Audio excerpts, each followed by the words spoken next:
আরহাম ওর বাবার ডাকে জিন রাজ্যে যায়। জিনের বাদশা আরহামকে বলল, এখন তোমার রাজ্যের দেখাশোনা করা দরকার, তা না করে তুমি তোমার প্রেয়সীর কাছে পড়ে আছো। আমার এখন বয়স হচ্ছে, তোমরা দুই ভাই কোথায় রাজ্যভার নিবে, তা না করে এমনি এমনি ভব ভব ঘুরে বেড়াচ্ছ। আরহাম বাবার কথায় মিষ্টি একটা হাসি দিয়ে বলল, বাবা তুমি থাকতে এত তাড়াতাড়ি দায়িত্ব নেব ভাবলে কি করে, আর আমাদের এখনো সময় হয়নি তোমার থেকে দায়িত্ব বুঝে নেওয়ার বা জিন রাজ্য চালানোর, তাই আমি আর আব্রাহাম পরে রাজ্যের দায়িত্ব নেব। আব্রাহাম আরহামের ছোট ভাই। আরাম দেখে আব্রাহাম দৌড়ে এসে জড়িয়ে বলল, ভাবি ভাবি করে বেড়াচ্ছেন, অথচ এই ছোট ভাইটাকে ভাবির সাথে দেখা করাই দিচ্ছ না, কেমন ভালোবাসা তোমার। অভিমান করে আরাম ভাইয়ের কথাই হাসলো আর বলল, দেখবি ভাবিকে। আব্রাহাম তো সেই লেভেলের খুশি হয়ে গেল আর ভাইকে আবারও জড়িয়ে ধরল। জিন বাদশাহ কোনো উপায় না পেয়ে ছেলের কথা মেনে নিল। এদিকে এসব দেখে রাগে গজগজ করতে করতে একটি মেয়ে নিজের ঘরে গেল। ঘরের সমস্ত জিনিসপত্র ছুঁড়ে ছুঁড়ে ফেলতে লাগলো। তার এসব পাগলামো দেখে একজন ভদ্রমহিলা তাকে থামাতে লাগলেন, কিন্তু তিনি থামাতে পারলেন না।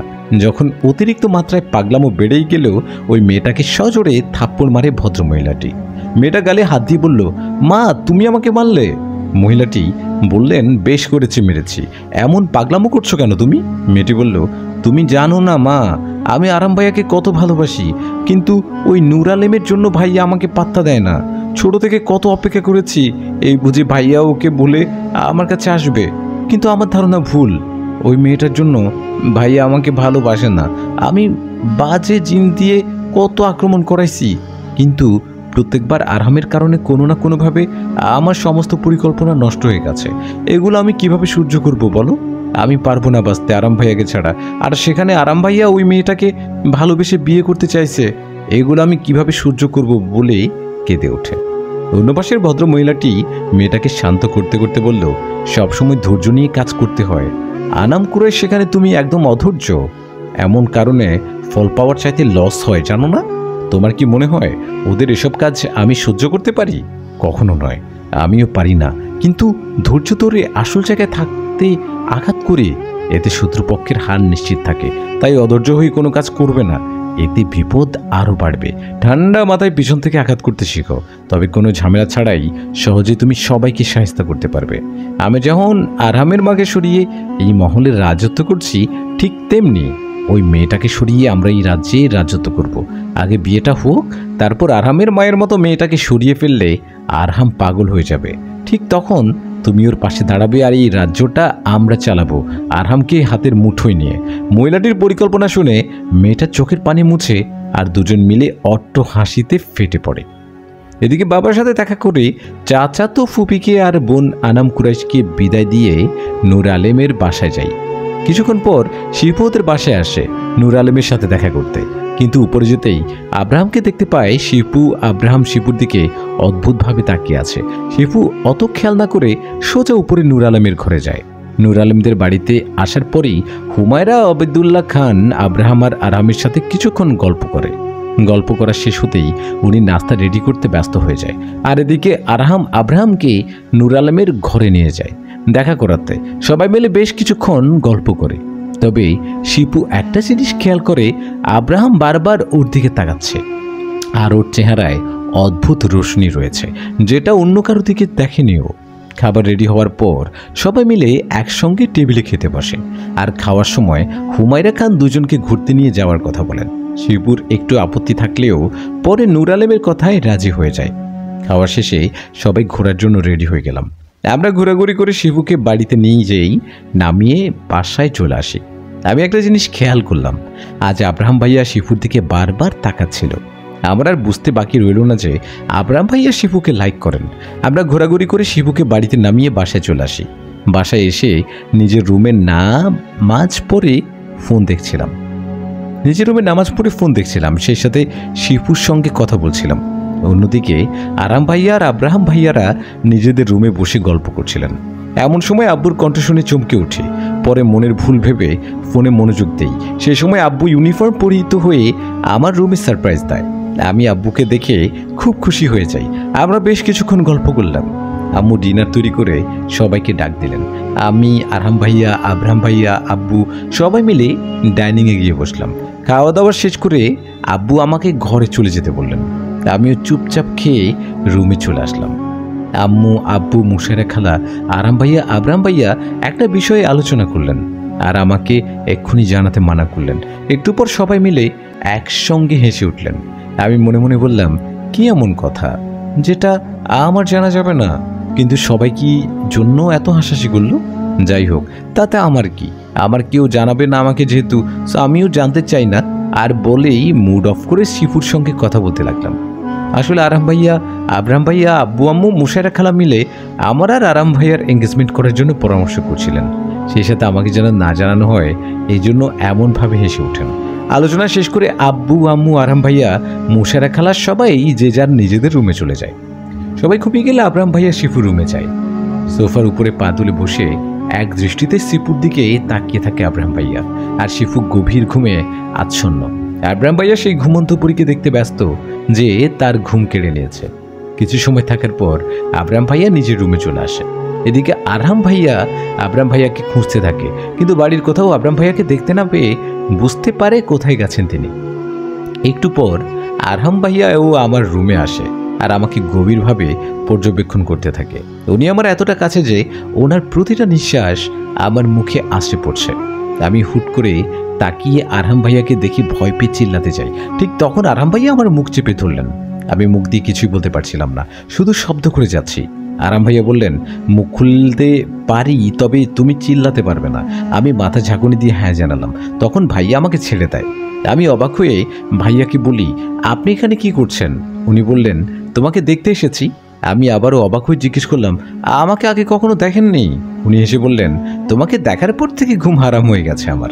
নূর আলেম, আমি জানি না কখন কিভাবে তোমাকে ভালোবেসে ফেলেছি। আমি শুধু এইটা জানি, আমি তোমাকে ছাড়া বাঁচবো না। আমি এতক্ষণ ধরে ভ্রু কুচকে তাকিয়ে আছি আরাম ভাইয়ার দিকে। ওনার কথাগুলো বুঝতে আমার আধা ঘন্টা সময় লাগলো। ভাইয়া আমাকে পছন্দ করে, আমি তো ভাবতে পারছি না ভাইয়া আমাকে পছন্দ করে বলে হেসে দিলাম। ভাইয়া বলল, নূর আলেম, তোমার মনে আমার জন্য একটু জায়গা হবে? আমি মাথা ঝাঁকুনি দিয়ে বললাম, আমার মন জুড়ে পুরোটাই আপনি। আমি নিজেও জানি না আমার মনে কবে আপনার জন্য জায়গা সৃষ্টি হয়েছে। আমিও আপনাকে ভালোবাসি বলেই জড়িয়ে ধরলাম ভাইয়াকে। আরাম ভাইয়াও আমাকে শক্ত করেই জড়িয়ে ধরলেন। এমন মনে হচ্ছে উনি আমাকে ছেড়ে দিলেই যেন আমি হারিয়ে যাব। কিন্তু আম্মু আব্বুর পছন্দ করা ছেলেটি যদি আমাকে পছন্দ হয়ে যায়, ওনার সাথে এঙ্গেজমেন্ট হয়ে গেলে কি হবে ভেবেই মনটা খারাপ হয়ে গেল। আরাম ভাইয়া মনে মনে বললেন, আর কিছুদিন অপেক্ষা করো নূর আলেম, তোমাকে আমি সম্পূর্ণ নিজের করে নেব। কেউ আমাদের আলাদা করতে পারবে না, স্বয়ং আল্লাহ ছাড়া। মহান আল্লাহ আমাদের একে অপরের জন্য তৈরি করেছেন, তাই কেউ আমাদের মাঝে বাধা হতে পারবে না। যে আমাদের পথে বাধা হবে তাকে আমি শেষ করে দিব। তুমি শুধুই আমার। কথাগুলো বলেই ভাইয়া আমাকে ঘা পুড়িয়ে চলে গেল। আরাম ভাইয়া ঘরে যেতেই আবরাম ভাইয়াকে দেখতে পাই। আরাম ভাইয়া বললেন, ওই তুই কই গেছিলি? কই যাবো আবার? আমি ছাদে গেছিলাম হাওয়া খেতে। তুই ছাদে গেছিলি নাকি আমার হবু শালিকাকে দেখতে? ভ্রুকুচকে হাসি মুখ নিয়ে। ভাইয়া, কি ভাইয়া, ঠিক বলছি কিনা বল? মাথা নাড়তে নাড়তে সে কথাটি বলল। তারপর বলল, ভাইয়া, তোর চোখের তুলনা হয় না। ভাবি যেমন সুন্দরী, ভাবির বান্ধবীও তেমনই। আমার খুব পছন্দ হয়েছে শিবুকে। কি অসম্ভব মায়াপুরী ভাই, আমি ব্যাখ্যা করতে পারবো না। জানি তো, কিন্তু শালি সাহেবা কি মানবে? ওটা তুমি আমার উপর ছেড়ে দাও, এক চোখ মেরে আমি নিজেই পুটিয়ে নেব। দুই ভাই হাসাহাসি করতে করতে থাকে। হুট করে আব্রাহাম বলে উঠে, আচ্ছা ভাইয়া, ওরা যদি কোনোদিন জানতে পারে আমরা জিন, আমাদের মেনে নেবে তো ওরা? কোথাও যেন এই প্রশ্নটা বাজছে মনের ভিতরে। আব্রাহামের কথা শুনে আরামের মুখটা শুকিয়ে যায়। অজানা এক ভয়ে দুজন কেমন ছলছল চোখে তাকায় একে অপরের দিকে। আরামের বুকের ভেতরটা মুচড়ে ওঠে। সেই রাতেই তারা আর চোখের পাতা এক করতে পারে না। এদিকে সকালে ঘুম থেকে উঠে কাল রাতের কথা মনে পড়তেই হালকা হেসে উঠি। কাল রাতে আরহাম ভাইয়া আমাকে প্রপোজ করেছে, আর আমিও ওনার প্রপোজে রাজি ছিলাম। ইস, কি লজ্জা বল! বেলকনিতে গিয়ে দাঁড়ায়। বেলকনি দিয়ে গার্ডেনের একটা অংশ দেখা যায়। আমি ফুরফুরে মেজাজে গার্ডেনের ফুলগুলো দেখতে থাকি। বেশ কিছুক্ষণ গার্ডেনের অংশটা দেখতে আরহাম ভাইয়াকে দেখতে ইচ্ছে হলো, তাই ওনার রুমের দিকে গেলাম। কিন্তু আরাম ভাইয়া আবরাম ভাইয়াকে দেখতে না পেয়ে বললাম, কি হচ্ছে ব্যাপারটা? ভাইয়া কোথায়? ওনাকে দেখতে পেলাম না কেন? এক গাদা প্রশ্ন নিয়েই নিচে নামলাম। আরাম ভাইয়াকে খুঁজতে নিচে নেমে দেখি সবাই ডাইনিংয়ে আবার কি নিয়ে আলোচনা করছে। আমি যেতেই থেমে গেল। আমি ভাবছি, কি এমন কথা যেটা আমাকে বলা যায় না? আমি আসলেই কেন সবটা চুপসে যাবে সবাই? আমি ভাবছি কি কথা এমন? আম্মু বলল, তোমাকে ডাকতে চাচ্ছিলাম, ভালো হলো চলে এসেছো, বসে পড়ো। আমিও আর কিছু না বলে বসে পড়লাম। আমরা সবাই মিলে খাচ্ছিলাম। আমি বারবার আরহাম ভাইয়ার দিকে তাকাচ্ছি। উনি একবার করে তাকিয়ে আবার চোখ নামিয়ে এনেছে। আমি বিষয়টি বুঝতে পারলাম না। এমন সময় আব্বু বলল, মামনি, কাল তোমাকে পাত্রপক্ষ দেখতে আসবে, তুমি তৈরি থেকো। আমি অসহায় চোখে আরহাম ভাইয়ার দিকে তাকালাম, কিন্তু ভাইয়ার দিকে মনে হচ্ছে না ওনার কোনো মাথা ব্যথা নাই এই বিষয়ে। উনি আমার দিকে একবার তাকিয়ে আবার খেতে শুরু করলো। আমি মুড অফ করে আব্বুকে হ্যাঁ বললাম। খাওয়া শেষে সবাইকে বাই বলে ছাদে গেলাম। আজকের সকালটা অনেক সুন্দর, কিন্তু আমার মনটা ভীষণ খারাপ। তাই এক দৃষ্টিতে আকাশের দিকে তাকিয়ে আছি। ওবায়দুল্লাহ খান আরহাম আব্রাহাম কাল এঙ্গেজমেন্ট নিয়ে কথা বলছিলেন। আগামীকাল তারা সপরিবারে নূর আলেমদের বাসায় আসবে। আমাদের পরিবারের সবাই আর আরহাম ভাইয়ার পরিবারের সবাই আর আমাদের কিছু ভাড়াটিয়া আর শিপুদের বাসার কয়েকজন মিলে ছোট করে একটা এঙ্গেজমেন্ট করা হবে, এ নিয়ে আলোচনা করছিল তারা। কিন্তু আমি আশায় সব চুপ হয়ে যাই। আমি মুড অফ করে ছাদে দাঁড়িয়েছিলাম। আরহাম ভাইয়া বিষয়টি বুঝতে পেরে মুচকি হাসলেন। এদিকে রাগে দুঃখে আমি কান্না করে ফেলছি। আব্বু অন্য একটা ছেলের সাথে এঙ্গেজমেন্ট ঠিক করে ফেললো, অথচ আরহাম ভাইয়ের কোনো মাথা ব্যথাই নাই। এই নাকি উনি আমাকে ভালোবাসেন। প্রায় অনেকক্ষণ কাঁদলাম। আমি ওনাকে দেখে না দেখার ভান করে বললাম, কেন এসেছেন এখানে? তুমি রাগ করে আছো আমার উপর? না, আমি তো রাগ করতেই জানি না। রাগ করবো কেন? তবে অন্য ছেলেকে বিয়ে করে ফেলবো। কান্না করতে করতে আমাকে ওনার দিকে ফিরিয়ে বললেন, তোমাকে ভালোবাসি, বিয়ে তো আমাদেরই হবে, আর এঙ্গেজমেন্ট হলেই তো বিয়ে হয়ে যায় না। আর তাছাড়া তুমি এত অধৈর্য কেন? দেখোই না কাল আমি কি করি। কাল কি করবেন আপনি সেটা কালই দেখতে পারবা। রহস্যময় একটা হাসি দিয়ে তিনি এটা বললেন। ওনার কথায় রাগে বললাম, আপনি আমাকে ভালোবাসেন না, এসব অভিনয় করার প্রয়োজন নাই। যদি সত্যি ভালোবাসতেন তবে এগুলো হতে দিতেন না। উনি এক হাত দিয়ে জড়িয়ে বললেন, একটু ধৈর্য ধরো পাগলি, কাল সব ঠিক হয়ে যাবে। আমি ওনাকে ধাক্কা দিয়ে বললাম, কোচু ঠিক হবে। কাল যদি সবার সামনে আমাকে ভালোবাসার কথা না বলেন তবে ওই ছেলেকে বিয়ে করে ফেলবো, বলে দিলাম। উনি কিছু বললেন না, ছাদে দাঁড়িয়ে হাসতে লাগলেন। আমি ছাদ থেকে চলে আসলাম। তুমি বড্ড অবুঝ নূর আলেম। অবশ্য তোমার এখানে দোষ নাই। কাল যে তোমাকে আমরা দেখতে আসবো সেটা এখন তোমাকে জানানো যাবে না। আরাম একটু হেসে বললেন, তুমি অন্য কেউ ভেবে রাগারাগি করছো, কিন্তু সে ছেলে যে আমি, তুমি এটা জানতে পারলে কি করবে? আমি অনেক খুশি এটা জানার পর যে তুমিও আমাকে ভালোবাসো, আর কেঁদে ভালোবাসো বলেই তো এমন রিয়েক্ট করলে। আমি তো ভাবতেই পারছি না। আমি তোমাকে অনেক ভালোবাসি জানেমান। এতগুলো বছর আমি এই দিনটার জন্যই অপেক্ষা করেছি। অবশেষে পাবো তোমাকে। এই দিন বাদে আরাম তোমাকে সারা জীবন আগলে রাখবে। কোনো দিন তোমার কোনো ক্ষতি হতে দিবে না। তোমার সব শত্রুদের শেষ করে দিব আমি। তোমাকে ছাড়া বাঁচবো না নূর আলেম, কারণ তুমি এই জিনের ভালোবাসা। আর জেনেরা যদি কাউকে ভালোবাসে সারা জীবন তাকে আগলে রাখে, কখনো তাকে ছেড়ে যায় না। আর তুমি তো আমার ভালোবাসা, তোমাকে অন্য কারো হতে দিব না। কিভাবে বলো? নিজের রুমে মুড অফ করে বসে কান্না করছি। হঠাৎ শিফুর গলা শুনে খানিকটা স্বাভাবিক হলাম, কিন্তু সবাই বলে না, বন্ধুদের কাছে কিছু লুকানো যায় না। ঠিক তাই হলো। শিফু আমাকে দেখে বুঝে ফেলছে আমি কান্না করছিলাম, তাই আমাকে না বলা অবধি জিজ্ঞেস করতে থাকলো। আমিও সবটা বললাম। সব শুনে বলল, আরাম ভাইয়া কি বলল? আমি বললাম, ভাইয়া বলছে আমাকে অপেক্ষা করতে, উনি নাকি কাল সব ঠিক করে দিবে। শিফু এবার খানিকটা হাসলো। আমি বললাম, হাসছিস কেন তুই? ভাইয়া যখন বলেছে কাল সব ঠিক করে দিবে তাহলে তুই টেনশন করছিস কেন? রিল্যাক্স থাক, বুঝেছিস? কাল সত্যি ভাইয়া সব ঠিক করে দিবে। আমি বললাম, ওই ভাইয়া চামচা, বের হ তুই আমার রুম থেকে, যা বের হ। দোস্ত কি বলিস এগুলা? ভাইয়া চামচা হবো কেন? আমি তো ভাইয়ার কথার উপর বিশ্বাসী। দেখলি না কেমন করে আমাদের সেদিন বাঁচিয়েছিল? এবারও ভাইয়া কিছু একটা করে তোকে বাঁচিয়ে দিবে, দেখিস। দেখিনিস। কিন্তু আমিও ভেবে দেখলাম, জানিস, তোর কথা যেন সত্যি হয়। কথার মাঝে শিপু হুট করে বলল, নূর আলেম, আরাম ভাইয়ার সাথে ছেলেটাকে? ওটা আবরাম ভাইয়া, আরাম ভাইয়ের ছোট ভাই। যাই হোক, তুই জিজ্ঞেস করলি কেন? পছন্দ হয়েছে নাকি? চোখ মেরে কথাটা বলল। যা, কি যে বলিস।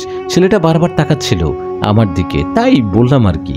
জানিস, আমিও দেখেছি আব্রাহাম ভাইয়া তোর দিকে বারবার তাকাচ্ছিল। ভাইয়া মনে হয় তোকে পছন্দ করে। যদি এমন হয় তবে আমাদের আশাটা পূরণ হয়ে যাবে। বল, মনে আছে আমরা বলতাম যদি বিয়ে করি তাহলে একই বাড়িতে দুই ভাই দেখে করব। তুই সবসময় আমার সাথে থাকতি, তাই জন্য তোর আম্মু বলতো তোকে আমার দেওর দেখে বিয়ে দিয়ে দিবে। কথাগুলো মনে করতে আমরা হেসে ফেললাম। আমরা বেশ কিছুক্ষণ গল্প করলাম। এখন আমার একটু ভালো লাগছে শিপুর সঙ্গে কথা বলে। শিপু এবার বাসা যাবে, তাই নিচে নামছিল। তখনই আব্রাম ভাইয়ার সাথে দেখা হয়। আব্রাম ভাইয়া শিপুকে দেখে দাঁড়িয়ে যায় আর বলে, এই তোমার নামটা যেন কি? শিপু ভ্রুকুচকে বলল, কি করবেন নাম শুনে? প্রেম করব তো, তাই আর কি। কি বললেন আপনি? আরে মিস, আমি তো মজা করছিলাম। আমি আব্রাহাম খান। হাত বাড়িয়ে দিয়ে বলল। আমি নুসরাত জাহান শিফা। হাতে গিয়ে দিয়ে বলল। অনেকক্ষণ ধরে শিফুর হাত ধরে হ্যান্ডশেক করছে আব্রাহাম, ছাড়ার নামও নিচ্ছে না। শিফু ভ্রুকুচকে হাত ছেড়ে দিতে বলছে, কিন্তু আব্রাহাম বেখেয়ালি শিফুকে দেখেই যাচ্ছে। শিফু বারবার হাত টানাটানি করছে, আব্রাহাম ছাড়ছেই না। অনেকক্ষণ ধরে আব্রাহাম ভাইয়ার ব্যাপারটা দেখছে। এবার সরাসরি সামনে এসে একটা শুকনো কাশি দিল, কিন্তু আরহামের ছাড়ার কোনো নাম নেই। শিফু আরহাম ভাইয়াকে দেখে খানিকটা লজ্জা পায়, সেজন্য হাতটা আরও জোরে টানছে, কিন্তু আব্রাহাম ছাড়ছেই না। এবার আরহাম ভাইয়া আব্রাহাম ভাইয়ার মাথায় একটা চাটা মারে। এতক্ষণে আব্রাহামের হুঁশ ফিরে, তাই দ্রুত শিফুর হাত ছেড়ে দেয়। এদিকে শিফুর হাতটা লাল হয়ে গেছে। আব্রাহাম বুঝতে পারে বেশ অনেকক্ষণও শিফুর সাথে পাগলামি করেছে, তাই মাথা হালকা চুলকে হালকা বোকা টাইপ হেসে বলে, সরি মিস। শিপু নিজের হাত দেখতে দেখতে রাগে বলল, পাগল একটা, হাতটাই লাল হয়ে গেল আমার, বলি চলে গেল। আব্রাহাম তো হা হয়ে শিপুর চলে যাওয়ার দিকে তাকিয়ে রইল।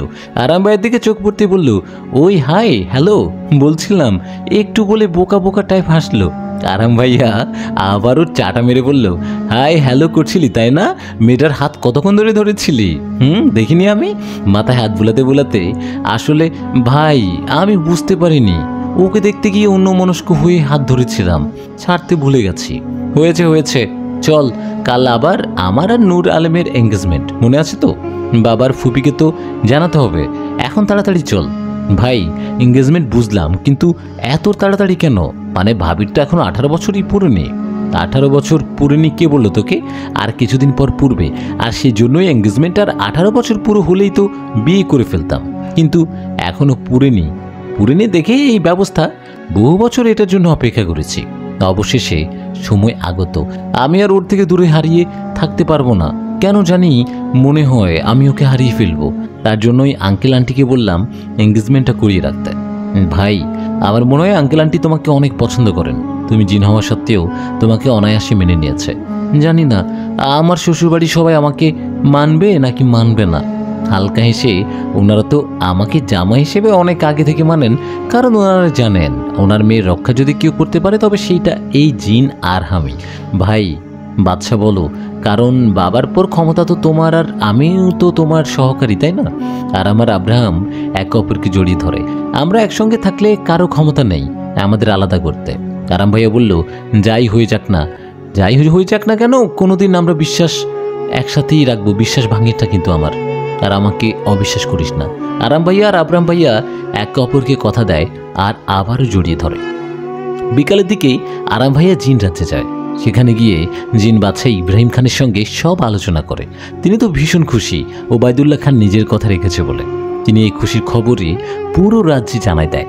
রাজ্যের প্রতিটা কোনায় কোনায় এই সুসংবাদের আনন্দ ফুটে ওঠে। সবাই আনন্দ করলেও দুজন আনন্দহীন হয়ে ঘরে বসে আছে। আরাম কুরেশ তো রাগে ফেটে পড়ছে, আর আরামের ফুপি আম্মা তো শান্ত হয়ে বসে আছে, কিন্তু মনে শান্তি নেই। আরামের ইচ্ছে করছে সব কিছু ধ্বংস করে দিতে, কিন্তু তার কাছে কোনো উপায় নেই।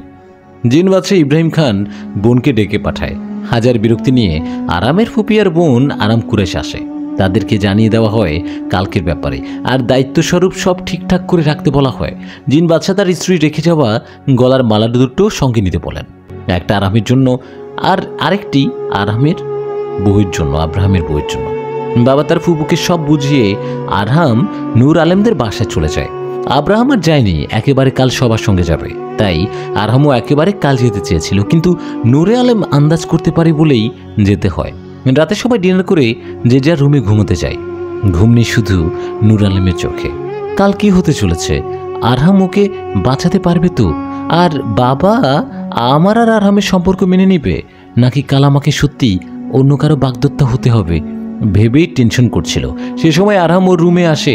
আরহামকে দেখে মুখ ঘুরিয়ে নেয় নূর আলেম। এখনও রেগে আছো আমার উপর? আমি কারো উপর রাগ করি না। এখানে কেন এসেছেন? চলে যান।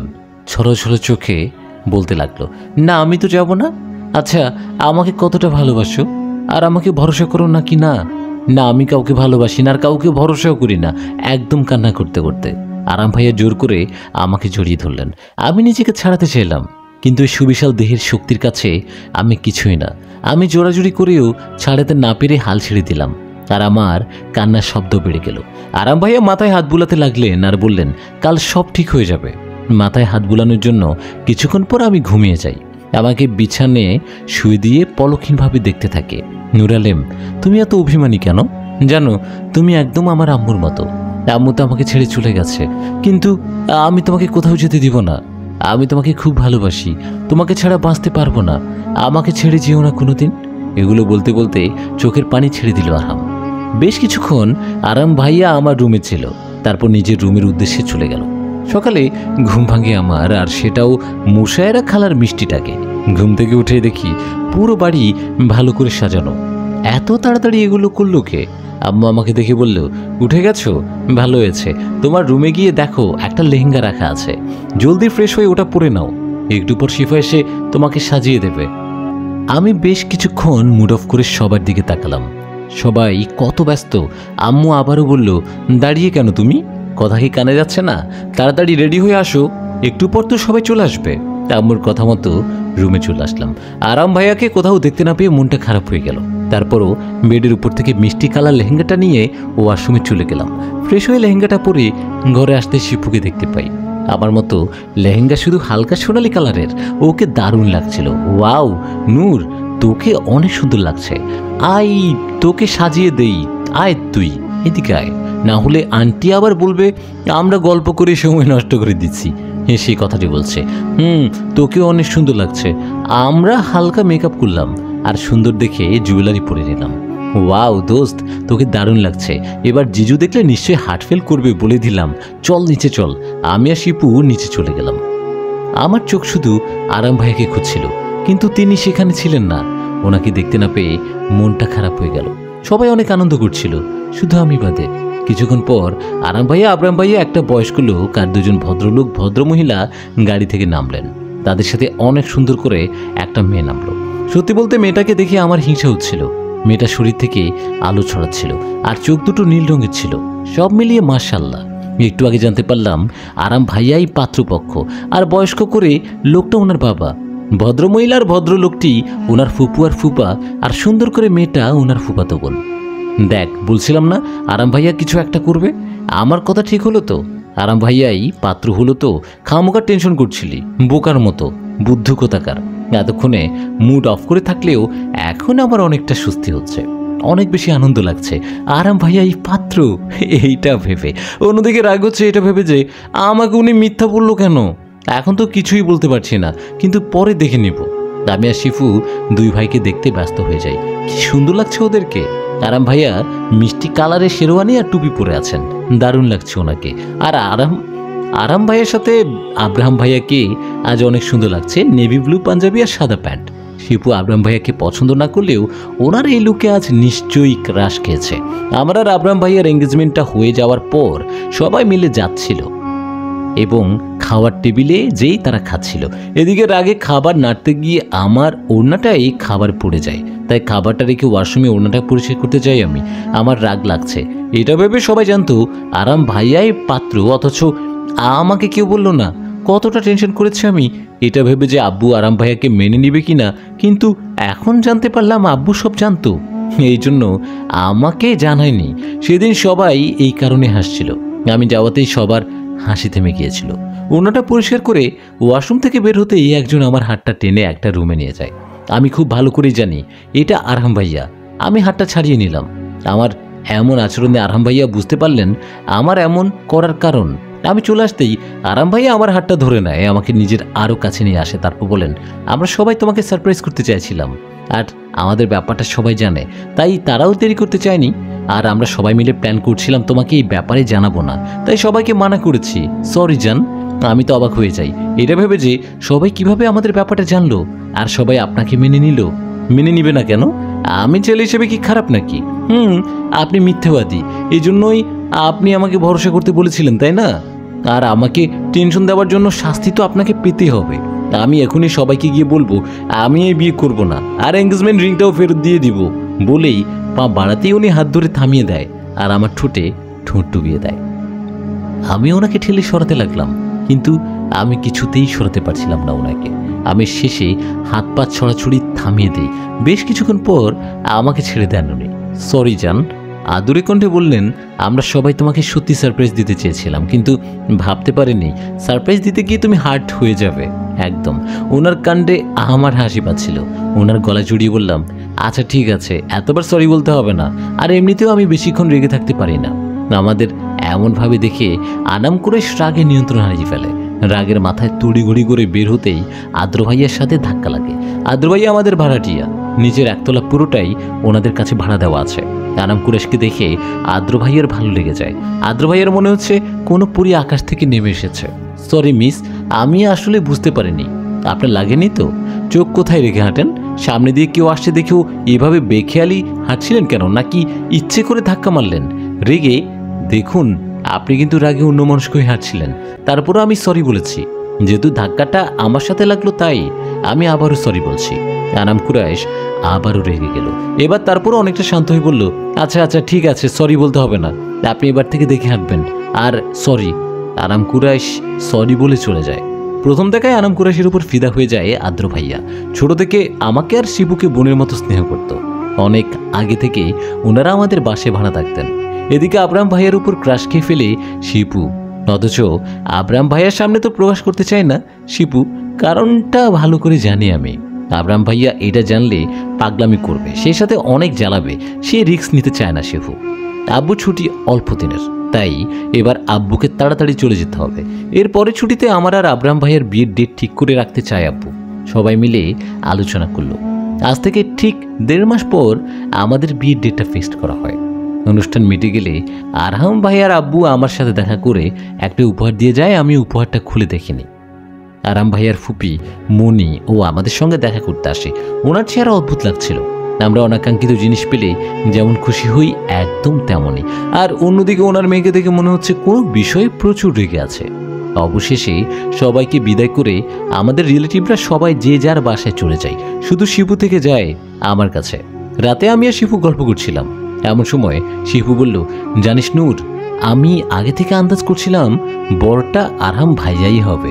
প্রথমে ভেবেছিলাম বর চেঞ্জ হয়ে আরাম ভাইয়া আসবে, পর যখন ভাবলাম বরটা আরাম ভাইয়া, আমি তো সেই লেভেলে ঝাটকা খাই। কথার মাঝে হুট করে শিপু বলে ওঠে, নূর জানিস, আরাম ভাইয়ার সাথে যে ভদ্র মহিলাটা আর একটা সুন্দর করে মেশেছিল না, তারা কেমন জানি অদ্ভুত টাইপের। সবাই কত খুশি ছিল, আর সেই মেয়েটা একটু খুশি হয়নি, কেমন জানি রেগে থাকছিল। আর ওই বয়স্ক ভদ্রমহিলাটাও একবারও খুশি হচ্ছে তো আবার কেমন জানি রেগে যাচ্ছিল। এমন মনে হচ্ছিল ওনাকে জোর করে বসানো হচ্ছে। শিপুর কথাটা ভেবে দেখলাম, আমি সত্যি তো ওরা কেমন অদ্ভুত টাইপের। মেয়েটা কি বিষয় রেগেছিল, কি বিষয়ে জানি না, তবে আমার মনে হয় এই বিয়ে বিষয় মনে হয় খুশি না। আরামের ফুপিও কেমন জানি শিপু, এদের অদ্ভুত আচরণ আমিও লক্ষ্য করেছি। যাই হোক, তাতে আমাদের কি বল, তোর বিয়েটা জিজুর সাথে ভালোই মিটে গেলেই ভালো। আমি একটা জিনিস খেয়াল করেছি, আরাম ভাইয়া কিন্তু তোর দিকে আর চোখে তাকাচ্ছিল। কি যে বলিস, এমনটা না, তোর মনের ভুল হবে কেন শুনি? ভাইয়া কি তোকে কম ভালোবাসে নাকি? আর আজ ওই ডাফারটা আমাকে প্রপোজ করেছে। আমি হা হয়ে আব্রাহাম ভাইয়ার কথা শুনছিলাম। এমনিতে মাশাল্লাহ অনেক সুন্দর লাগছিল ওনাকে। আমি এবার মজা সুরে বললাম, ভালোই হতো তুই রাজি হলে, তাহলে আমরা একে অপরে যা হয়ে যেতাম, একসঙ্গে সময় কাটাতাম আমরা। আমার কথায় শিপু খানিকটা লজ্জা পেয়ে বলল, ওই ছাগলি কি বলিস এগুলা? আমি এই বাদরটাকে বিয়ে করব না। তুই আব্রাহাম ভাইয়াকে বাদর বলছিস কেন? হালকা হেসেই বলল, ভাইয়া কত হ্যান্ডসাম তুই দেখিসনি? কত মেয়ে ওনার জন্য পাগল তুই দেখিসনি? আর উনি তো তোকে প্রপোজ করেছে, তাই বললাম রাজি হয়ে যা। আমার কথায় শিপু ইতস্তত হয়ে বলল, এগুলো বাদ দে নূর, অনেক রাত হয়েছে, চল ঘুমিয়ে পড়ি, কাল তো কলেজে যেতে হবে। তারপর আমি আলো নিভিয়ে আর কিছুক্ষণ গল্প করতে করতে ঘুমিয়ে পড়ি। দিনরাতে ফিরে রাগে আনাম কুরাইশ বলল, আম্মু তুমি জানো আজ আরাম আর নূর কতটা ক্লোজ ছিল? আমার মনে হচ্ছিল নূর আলিমের মাথাটা ওর দেহ থেকে ফিরেছিল। ছিঁড়ে ফেলি একদম, কিন্তু তোমার জন্য পারছি না। তুমি কাকে বেশি ভালোবাসো, আমাকে নাকি নূরকে বলো তো? তোমাকে আমি ধৈর্য সহকারে কাজ করতে বলি নূর আলিম, কিন্তু তুমি দেখি একদম অধৈর্য। আর আমি ওই মেয়েটাকে ভালোবাসতে যাব কেন নিজের মেয়ে থাকতে? নূর প্রতি 100 ভাগ রাগ জন্ম নিল আমার। জানো আজ ভাই ওকে সে জিনিসটা দিয়েছে যেটা আমি সবসময় চেয়ে এসেছি। এইটা দেখে ভিতরে আরও রাগ জমা হলো আমার। কিন্তু কিন্তু আমি এসব এখন ঠান্ডা রাখছি নিজেকে, মাথাটা। আগে বিয়েটা হোক, ওর থেকে সব কিনে নেব। কি দিয়েছে মামু আজ ওকে যেটা তোমার চাই? আরামের মায়ের হারটা। তুমি জানো ওই হারটা কতটা দামি? আর জিনরাজ্যের সবচেয়ে দামি আর শক্তিশালী জিনিসগুলো আমরা এখনো পাইনি, তাই না? না পাওয়া অবধি নূর সহ্য করতে হবে আমাদের। ওদের বিয়ের আগে যদি আমি নূর খুন করে ফেলি, আমি আরামের সঙ্গে ওকে সহ্য করতে পারবো না। হুট করে আরামের ফুপি আরাম কুরাইশের গলা চেপে বলেন, এমনটা ভুলেও করো না, তাহলে তোমাকে শেষ করে ফেলবো। আম্মা ছাড়ো আমাকে। আহ! জিনরাজ্যের সবচেয়ে দামি জিনিসটা কি জানো তো? সেটা হলো রাজা রানীর ক্রাউন, যেটা আরামের মা আর বাবার কাছে ছিল। আমি আরামের মাকে সরিয়ে ফেলেছি এই জন্যই। আর জিন বাদশা ইব্রাহিম খান অজানা শত্রু ভয়ে সেগুলো লুকিয়ে রেখেছেন।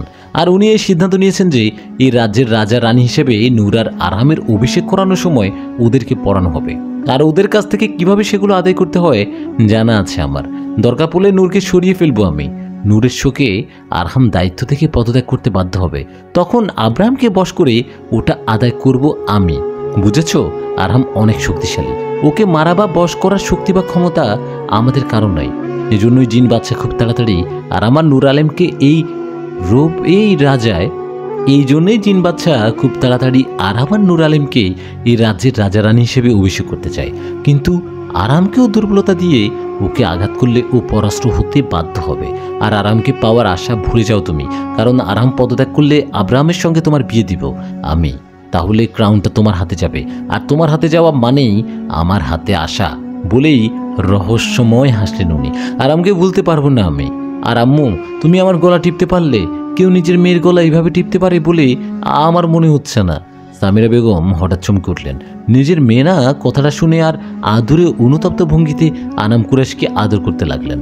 আমাকে মাফ করো মামনি, আমি রাগের বশে এমন করে ফেলেছি। তুমি তোমার মামনির কথা শুনবে না। আব্রাহামকে তোমার সত্যি সত্যি বিয়ে করতে হবে না, তুমি শুধু অভিনয় করবে। আর ওকে আমি বশ করে রাখবো মামনি।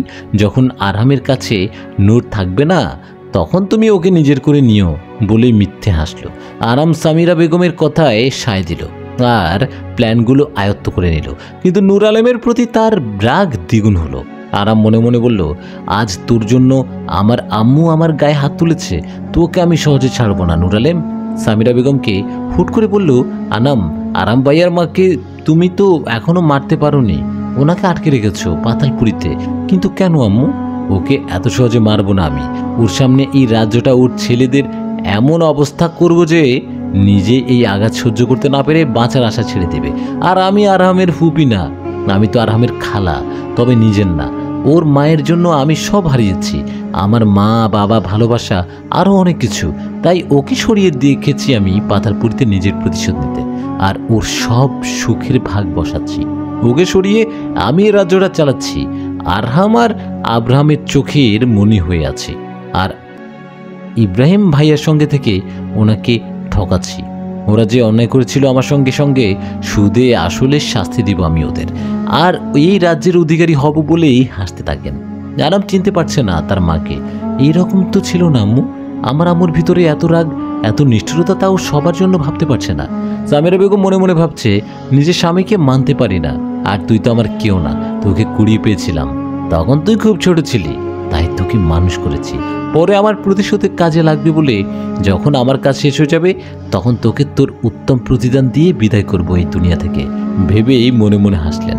আচ্ছা মামুনি, আমি যাচ্ছি, তুমি প্লিজ রাগ করো না। সামিরা বেগম চলে গেল। আম্মু এমন কিভাবে হতে পারে ভেবে পাচ্ছি না আরাম কুরাইশ। আরাম ভাই আর আম্মুর আর আমার আম্মুর মাঝে কি ঝামেলা হয়েছিল যে এত রাগ? কি এমন ঘটেছিল যার জন্য আম্মু আরাম ভাইয়ের প্রতি কোনোভাবেই ভালোবাসা আনতে পারছে না, ক্ষতি করতেও পিছপা হচ্ছে না? আর আমি আমার গায়ে হাত তুললাম আম্মু, তাও নূর আলেমের জন্য। ওকে তো আমি ছাড়বই না। আমি আরাম ভাইয়াকে হারাতে পারবো না। এর জন্য যদি আম্মুর অবাধ্য হতে হয় তবে তাই হব। আর নূর আলেম ওকে তো আমি বাঁচতে দিব না। এদিকে সামিরা বেগম ভাবছে আনাম কুরাইশের উপর নজর রাখতে হবে। মেয়েটাকে নিয়ে ভরসা নাই, যখন তখন নূরের ক্ষতি করতে পারে। আর নূরের ক্ষতি হওয়া মানে আমি ক্রাউনের থেকে বহু দূরে চলে যাওয়া। এইটা কিছুতেই হতে পারে না। তাই তিনি বিশ্বস্ত কিছু জিনকে আনামের উপর নজর রাখতে বলেন। এদিকে আরাম নিজের প্রেয়সীকে দেখার জন্য মনটা ছটফট করছে, কিন্তু কিছু করার নাই, সে সেখানে আজ যাবে না। অন্যদিকে দিয়ে নূর আলমকে না দেখে থাকতে পারছে না, তাই সে ঠিক করে বিয়ের আগে মাঝে মাঝে সে নূর আলমের সঙ্গে দেখা করবে। আর পরশু তো ওর জন্মদিন, সেখানে একটা বিশেষ উপহার দিতে চাই আরাম মনে মনে একটা প্ল্যান করে। অন্যদিকে আব্রাহাম ভাবছে শিপুর কথা। শিপু কি ওর প্রস্তাবে রাজি হবে তো, নাকি সত্যি মজার বিষয় ভেবে উড়িয়ে দিবে? ওর কি আমাকে পছন্দ হয়েছে জানি না, তবে তোমাকে আমার চাই শিপু। আমি তোমাকে ছাড়া বাঁচতে পারবো না। অ্যাট এনি কস্ট তোমাকে আমার হতেই হবে। দুইবার নিজেদের প্রিয়সীকে নিয়ে ভাবতে থাকে। এইভাবে কেটে যায় 2 দিন। অন্যদিকে নূর আলমের আব্বুর ছুটির টাইম শেষ হয়ে যায়, তিনি চলে যান। বাবার জন্য মন খারাপ করে ঘুমিয়ে পড়ে নূর। সকালে ঘুম ভাঙে নূর আলমের, তবে মুশাইরা খালার ডাকে নয়, শিফুর ডাকে। শিফু আর আমি নাস্তা করেই কলেজের উদ্দেশ্যে যাই। কলেজে গিয়ে ক্লাস করে সবার সঙ্গে আড্ডা দিয়ে বাসা যাওয়ার জন্য গাড়ির কাছেই যেতেই সামনে থেকে একটা কালো গাড়ির দরজায় দাঁড়ায়। আমি আর শিপু অবাক হয়ে একে অপর দিকে তাকাচ্ছিলাম। এর মধ্যে গাড়ি থেকে 2জন মাস্ক পরা লোক বেরিয়ে আসলো আর আমাকে টেনে গাড়িতে তুললো। আমি বারবার চেঁচাচ্ছিলাম, কিন্তু ক্লোরোফর্মের কারণে সঙ্গে সঙ্গে জ্ঞান হারাই আমি। জ্ঞান ফিরতেই নিজেকে অন্ধকার রুমে হাত পা বাঁধা অবস্থায় দেখতে পাই। আমি ছাড়ানোর জন্য চেষ্টা করছি, কিন্তু শিপুর কথা ভেবে টেনশন হচ্ছে। শিপু কোথায়? ওরা কারা? কে আমাকে এখানে আটকে রেখেছে? বেশ কিছুক্ষণ পরে কারো না আসার কারণে তারপর বন্ধ ঘরে বেশ ভয় লাগছিল আমার। কিছুক্ষণ পর দুটা লোক আসে কিছুক্ষণ পর। তারা মাস্ক পরা ছিল, তাই আমি তাদেরকে দেখতে পাচ্ছিলাম না। ওরা আস্তে আস্তে আমার দিকে এগুচ্ছে। আমি ভয়ে জড়সড় হয়ে গেছি। তাদের মধ্যে একজন আমার হাত পায়ের দড়ি খুলে দিল। আমি ওনাকে ধাক্কা দিয়ে পালিয়ে যেতে চাইলে দরজার কাছে একজন আমার হাত ধরে ফেলে। আরাম ভাইয়া? হ্যাঁ, লোকটি আরাম ভাইয়াই ছিল, কিন্তু আমাকে এভাবে তুলে আনার মানে কি বুঝতে পারছি না আমি। আরাম ভাইয়ের পাশের জন্য আব্রাহাম ভাইয়া, তোমরা আমার সাথে এমন করতে পারলে? আর শিপু কোথায়? শিপু ভাবতেই দরজার কাছে শিপুকে দেখতে পাই। সবাই মুচকি হাসছে, তার মানে এগুলো প্ল্যান করে করা হয়েছে। ওদের হাসি দেখে আমার গা জ্বলে যাচ্ছে। সবাই কি করে পারলো আমার সঙ্গে এমনটা করতে? কাউকে কিছু না বলে রাগে আমি বেরিয়ে আসি। আমার পিছু পিছু সবাই আসে। আমি রাস্তা দিয়ে হাঁটতে থাকি। আরাম ভাইয়া দৌড়ে এসে হাঁপাতে হাত টেনে ধরে বললেন, রাগ করেছো? প্লিজ রাগ করো না, আমরা সবাই প্ল্যান করেই এমনটা করেছি তোমাকে সারপ্রাইজ দিব বলে। কিন্তু তুমি তো সারপ্রাইজই বুঝো না, মুখ ফুলিয়ে বলল। উনি এমনভাবে বললেন যে আমি ফেরাতেও পারিনি ওনাকে। ওনার করা কাজের মধ্যে মুড অফ করে পেয়েছি, কিন্তু মাফ করিনি কাউকে। আমি অনেকটা ভয় পেয়ে গিয়েছিলাম। তারপর অন্ধকার ছিল পুরো রুমটা, আমি তো কান্না করে দিয়েছিলাম। আমার কথা শুনে আরাম ভাইয়া আমাকে জড়িয়ে ধরে বললেন, আমি বেঁচে থাকতে কেউ পারবে না তোমার ক্ষতি করতে নূর আলম, তুমি ভয় পেও না প্লিজ। ওনার কথা শুনে আমিও হেসে ফেলি আর ওনাকে জড়িয়ে ধরি। আব্রাম আর শিফু দাঁড়িয়ে আমাদের কাণ্ডগুলো দেখছিল আর হাসছিল। আব্রাম ভাইয়া শিফুকে কাঁধে দিয়ে হালকা ধাক্কা দিয়ে বলল, কিছু শিখ এদের থেকে, বোকা মেয়ে কোথাকার। আপনি তাহলে ছাগল, আপনি আমাকে এগুলো দেখাচ্ছেন কেন? এগুলো দেখে কি করব? বাদর ছেলে মুখ বাঁকিয়ে? আমি বাদর হলে তুমি বাদরনি। তোমাকে কবে প্রপোজ করেছি মনে আছে? অথচ এখনো হ্যাঁ বললে না। কিন্তু শোনো, বলতেই তোমাকে হবে বলে দিলাম, না হলে ভাইয়ের বিয়ের পর তোমাকে তুলে এনে বিয়ে করব। আপনি আমার সামনে থেকে সরাসরি হুমকি দিচ্ছেন? আপনার সাহস তো কম না, কই থেকে পান এত সাহস? আমি আপনার মতো বাদরকে বিয়ে করব না, বুঝেছেন? সেটা সময় হলেই দেখা যাবে। আর তুমি এই বাদরের বাদরানি মনে রেখো। একটু হেসে এই কথাটি বলে ফেললো। ওদের দুজনের ঝগড়া দেখে মন খারাপ থাকলেও হেসে ফেলেছি অলরেডি আমি। আমরা ঠিক করলাম সবাই একটা রেস্টুরেন্টে খাবার খেয়ে বাসা যাব, আর আমার বার্থডে কেকটাও রেস্টুরেন্টে কাটবো। পরে সন্ধ্যায় বাসায় আলাদা করে অনুষ্ঠান হবে পারিবারিকভাবে। সেখানে আরাম ভাইয়া আর আব্রাহাম ভাইয়া, শিপু, আম্মু, মুশাইরা খালা মিলে ছোটোখাটো অনুষ্ঠান। আমরা খাওয়া দাওয়া করে বাসায় চলে আসি। আমরা যতক্ষণ ছিলাম আব্রাহাম ভাইয়া শিপুকে খুব জ্বালাইছে। আরাম ভাইয়া আজ পুরোটা সময় আমাকে সরি বলে মাথা খারাপ করে দিয়েছে। আমি উপায় না পেয়ে সবাইকে মাফ করে দেই। আরাম ভাইয়া এত সুন্দর সরি বলতে পারে আমার ভাবনার বাইরে ছিল। আমি বাসাতে এসে কাউকে খুঁজে পাই না, তার উপর পুরো বাড়ি অন্ধকারে আচ্ছন্ন ছিল। আমি সবাইকে ডেকেছিলাম, কিন্তু কেউ নাই। কারো সারা শব্দ না পেয়ে আমি ভয় পেয়ে যাই। আম্মু, মুশাইরা খালা সবাই কোথায়? আমার ভাবনার সাথে হুট করে লাইট জ্বলে ওঠে। ড্রয়িং রুমের সবাই মিলে আমাকে উইশ করে আমি তো অবাক হয়ে গেলাম। আবার সবাই আমাকে এইভাবে সারপ্রাইজ করলো। আমি প্রথমে ভয় পেলেও চারিদিকে তাকালাম, সব কিছু সুন্দর করে সাজানো। সেই সঙ্গে সবাই একসঙ্গে বলে উঠল, হ্যাপি বার্থডে নূর আলম, হ্যাপি আনমনে। আমি আনমনে একদম হেসে ফেললাম। টেবিলের ছোট একটা কেকে আর সামনে ল্যাপটপে আব্বু ভিডিও কলে রয়েছে। আব্বুকে দেখে আমি খুব খুশি হলাম। আব্বু আমার এই বার্থডে মিস করতো। এইভাবে ভিডিও টেক্সটে আমি কথা বলতাম আর কেক কাটতাম, কিন্তু আব্বুকে কেকটা সরাসরি আর কেক কাটতাম। ইস, সরাসরি খাওয়াতে পারতাম না, এভাবে খুব কষ্ট হতো। কিন্তু কি আর করার, আর্মিদের এভাবেই পরিবারকে ছেড়ে দেশ সুরক্ষার জন্য দূরে থাকতে হয়। পরিবারকে ছেড়ে থাকার কষ্টটা অনেক, কিন্তু উপায় নেই। আমি কেক কাটলাম, সবাইকে খাইয়ে দিলাম, কিন্তু আবারও বরাবরের মতো আব্বুর কথা ভেবে খুব কষ্ট হচ্ছিল, কিন্তু কিছু করার নাই। আব্বু দূর থেকে আমাকে দোয়া করলো আর খুব তাড়াতাড়ি ফিরে আসবে বলল। আমি মন খারাপ হলেও বাইরে প্রকাশ করলাম না। আম্মু আমার মাথায় হাত বুলিয়ে বলল, সারা জীবন খুব ভালো থেকো, তোমাকে প্রাণ ভরে দোয়া করলাম। এক এক করে সবাই আমাকে উপহার দিল। আরাম ভাইয়া আমাদের সবার ফটো তোলার জন্য লোক ডেকেছিল। আমরা সবাই গ্রুপ ফটো তুললাম, কিন্তু আব্বুর কথা ভেবে কান্না পাচ্ছিল। কোনো মতে সবাই ডিনার করলাম। তারপর আরাম ভাইয়া আর আবরাম ভাইয়া চলে গেল। শিপু আমার সঙ্গে আজ থাকবে। আম্মু শিফুর আম্মুকে বলে দিয়েছিল তারা যেন টেনশন না করে, আর সারাদিন অনেক ক্লান্তি ছিল। তাই আমি আর শিফু রুমে চলে আসি। আম্মু আর মুশাইরা খালা সব কিছু ঠিকঠাক করতে রাখলো। আমি আর শিফু গল্প করতে করতে বরাবরের মতো ঘুমিয়ে পড়ি। অন্যদিকে আরাম আর আব্রাহাম জিন রাজ্যে চলে যায়। এই একদিনে শিফু আরাম ভাইয়ার অপর কিছুটা হলেও দুর্বল হয়ে পড়ে। এইভাবেই আরও কয়েকটি দিন চলে যায়। শিফু আরাম ভাইকে অ্যাকসেপ্ট করে ফেলে। আরাম ভাইয়া আর আব্রাহাম একই ভাই হলেও তাদের মধ্যে আলাদা রকম সঙ্গে দেখা করতে আসতো, তাদের আলাদা একটা ব্যাপার ছিল। মাঝে মাঝে ভাবি আরাম ভাইয়ার মতো এত কেয়ারিং মানুষকে যদি হারিয়ে ফেলি কি হবে, তখন এমন ভেবে প্রায় সময় ভয়ে ভয়ে থাকি। আমাদের সম্পর্কটাও এই কয়েকদিনে গভীর হয়ে যায়। সকালে নাস্তা করে শিফু আর আমি কলেজের উদ্দেশ্যে গেলাম। কলেজ থেকে ফিরতে আব্রাহাম ভাইয়াকে দেখে আমরা অনেক খুশি হলাম। আমি শিবুকে হালকা টিস করে বললাম, দেখ ভাইয়া তোকে কতটা চোখে হারায়, যা দেখা করে আয়। শিবু আরহাম ভাইয়ার কাছে গেল। আমিও যেতে গেলেই কয়েকটা ছেলে আমাকে চারিদিক দিয়ে ঘিরিয়ে ধরল।